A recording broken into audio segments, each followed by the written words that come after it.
Mr. Tone, from your perspective, what effect does illegal immigration have on Cecil County, and how do you propose to address this? Please address both direct and indirect costs you see to the county government, local businesses, and taxpayers, and whether the county should join federal programs such as E-Verify, the Safe Cities Initiative, and 287G ICE or ICE training to assist county efforts. I will repeat that if you'd like. Well, I think it's a relatively new hot button issue with the Frederick experience and the issues that they've been facing with some of their problems is a little bit more prominent than what we have here, and it's probably here, but it's subtle. And we need to be on top of it. We need to support any legislation that is proposed in Annapolis to address the issue. We need to work with the federal ICE's Immigration's Customs and Enforcement. It's a consolidation of immigration and customs from the two. There were two agencies, now they're one, and they love the acronym, but we need to work with those folks, our local law enforcement, social services, and everybody needs to be networked together in order to make sure that we address this issue so that we're not burdened with more unfunded mandates, that we take care of those needs of those folks that are here and have been naturalized. So we need to basically all need to work together in a collaborative fashion, and networking and the resources and information technology to address the illegal immigration. Thank you. Mr. Roberts. Can we pass the mic to Mr. Roberts? From your perspective. No, it's okay. All right. It wouldn't matter if you repeated it. When you started using the acronyms at the end, it wouldn't matter. I think it's a matter of the law enforcement in Cecil County and the agencies associated with policies, regulations, and laws that impact immigration have to work together with their state and federal counterparts. I think we need to make sure that we keep the issues that we have in Cecil County in perspective and we not get distracted. Certainly we want the laws obeyed and we want people who live here to be legal, but we need to make sure that it doesn't take a greater degree of our resource and our action and that is warranted in regard to the extent of the issue in Cecil County. So I agree, we need to partner, we need to be collaborative, and we need to assist our federal and state colleagues in addressing this issue. Thank you. You can pass the microphone up to Mr. Finer. Would you like me to repeat the question? Yes, sir. I give you time to read. From your perspective, what effect does illegal immigration have on Cecil County, and how do you propose to address this? Please address both direct and indirect costs you see to the county government, local businesses, and taxpayers, and whether the county should join federal programs such as E-Verify, the Safe Cities Initiative, and 287G ICE or ICE training to assist county efforts. Well, first of all, illegal immigration is making an impact on the cost in the county. But I'm one who is born and raised that I judge no man. That's what the Bible says. So I can't dictate whether Mr. Lockhart is illegal. We all know he is. But I can't tell whether or not if another person on the left of me is an illegal immigrant. I don't have that powers. What it would have to do is come down from the federal level, the federal immigration customs department. That's who would have to be putting all the efforts and all the strain on them to do their job in a better way, to work better with the agencies to make sure that we do have people that tax-paying people in our country or in our county dealing with our state laws and dealing with everything that we do. It's costing us because every time we do have an illegal immigrant in our county, we're the taxpayers, we're paying for it. So it does have a bearing on it. So, Mr. Lockhart, would you like me to repeat the question? No, ma'am. The worst thing you can do up here is just make up an answer or something. So I'll be the first to admit, and I can see Cheryl Maddox getting ready to write this down. I wasn't aware that the illegal immigrant problem was that terrific in Cecil County. So I'd be the first to sit here, would love to get back to whoever asked that question to find out how bad it really is in Cecil County. I would be interested in joining any program, E-Verify, or anything that anybody has to check to make sure that everybody here is supposed to be here.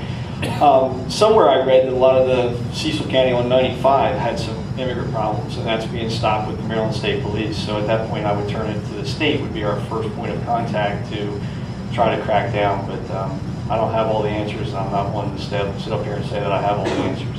Thank you. Thank you. Mr. Tome, you have 1 minute to respond, if you'd like. Yeah. No, thank you, Mr. Roberts. Mr. Finer, you have 1 minute to respond, if you'd like, to anything that's been said. Mr. Lockhart, We'll you pass. have one. Okay. Thank you. Mr. Roberts. And our final question of the evening. I'll start with you, Mr. Roberts. Do you support the proposed change in county government employee medical benefits to allow them to decline benefits upon retirement and then reestablish them later during the open enrollment time each year? Please explain your position. Well, the proposal that is before the county commissioners at this point is under the pretense that it'll save dollars versus to cause more expense if you allow employees to do that. The concept is that people are hanging on to their health care benefits as they near retirement, even though their spouse may have a better plan or a different plan, because they don't want to give up the opportunity to secure health care benefits when they retire. So through some work with their consultant, they feel that offering retirees the opportunity to not have to be enrolled as they end their working career, and then they can elect to come back. They believe, their actuary says, that their costs for health care benefits will be lessened. I have not seen the financial numbers on that with it. I haven't seen the plan, but I understand the process they went through. I have no reason to not believe their proposal. And with that, I think time will tell. I think if you change that, then you have to monitor it to ensure that it does not cost you more, it costs you less. So do I support it?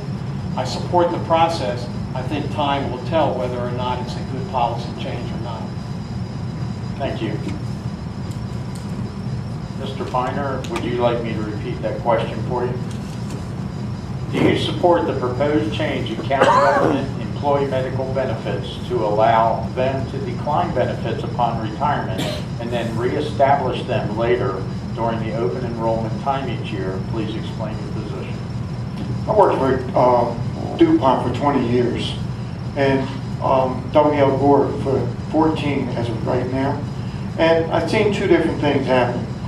In DuPont, we was told what we're doing and we're going to get this benefit and this is what you have. In Gore, we have a choice, an option, a freedom of what we choose to do with our money after retirement. I feel as though that's the same benefit that the county should be doing for their employees. They should be able to choose, pick and choose what's best for them, not what's given because somebody else takes that option, you get that one too. Each family is made up in a different group, one, maybe four, maybe two, maybe it's just the spouse, husband and wife. Because of that, my benefits are going to be different. I don't want to get the same plan that my employee or my co-worker gets just because it's costing him less. If I want to pay more and get that benefit, that's what I want. Thanks. Mr. Lockhart, would you like me to repeat the question? No, I'm fine. I just want the record to recognize that half of this panel voted for that, so it's not quite a fair question. I'm just kidding. Dr. Roberts is correct. We were relayed from our department heads that it's either revenue neutral or saves the county money in this change.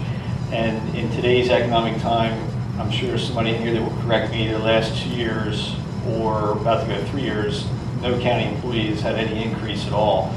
So if there are people that have taken this as a benefit to the county employees, but it's revenue neutral or a savings to the county, I look at that as a win, and I'm glad that we were able to take care of a few of our employees that can use this and not cost the county any money. Thank you. Thank you, Mr. Tennant. I think that pretty much everything's been hit on the issue, but as any study goes, it's ongoing to see what costs are going to be spread across any plan, and it's inherent that we look at our experts in those fields in human resources to monitor that. If somebody opts in later on, it may be due to the fact that they lost their spouse after retirement and they lost their benefit. So they may be left with nothing except for to pay for it out of their pocket. It may not, and people say, well, they're going to opt in when they're really sick and it's going to be really costly. I don't see that as happening. They may actually opt out and be covered by somebody else's benefit and be really sick. So I think that's where the actuaries see that it balances out, but we have to watch it so that we don't get into an exorbitant situation as far as it being very costly to have people opt out and then opt back in later on. So it needs to be ongoing as far as our monitoring and our tweaking of our decision-making process. We can change things if necessary. Thank you. If you'll please pass the mic to Mr. Roberts. You have 1 minute to respond should you so choose. I just think it's in the structure that currently exists in county government. I think you have to have faith in the employee and the department heads who bring information to you. I think you need to question them. I think you need to hold their feet to the fire to explain their position. But I think you have to trust the fact that they put good data in front of you with it.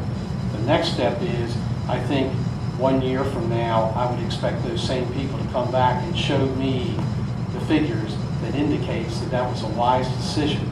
If it were not, we need to make some changes. Thank you. If you'll please pass the mic down to Mr. Kleiner. He has 1 minute to respond should he so choose. Again, after dealing with the town of Elkton, we rely on our department heads to give us suggestions, guidance on different funding. We end up spending money for actuariums to base the cost on what we need. By the time we end up spending all this money, this money I figured we could have used to benefit one of these different funds. What I'm saying here is, we put our department heads in a position that we're supposed to be making decisions. We should be the ones that comes to a conclusion, gives an answer, and then moves on with it. Instead, we're running through actuariums trying to figure out what department head is going to give us the right answer. If that's the case, choose them to be the county commissioner, not me. Thanks. Mr. Lockhart, you have 1 minute to respond should you so choose. Yes, thank you. And usually I wouldn't, but there's Commissioner Hodges in the room, so I'll take something that we have a Tuesday work session every Tuesday, and everybody's invited to it. But if this doesn't work, Commissioner Hodge graciously tells us we'll change it. So we're the first to admit that if there's a problem and it's not working, nothing's set in stone, we'll change it. Thank you. And Mr. Tome, you have 1 Nothing minute. there. All right. I would like to ask the candidates, and I will leave it at your discretion if you'd like to have a 1 or 2 minute break before we go to concluding statements.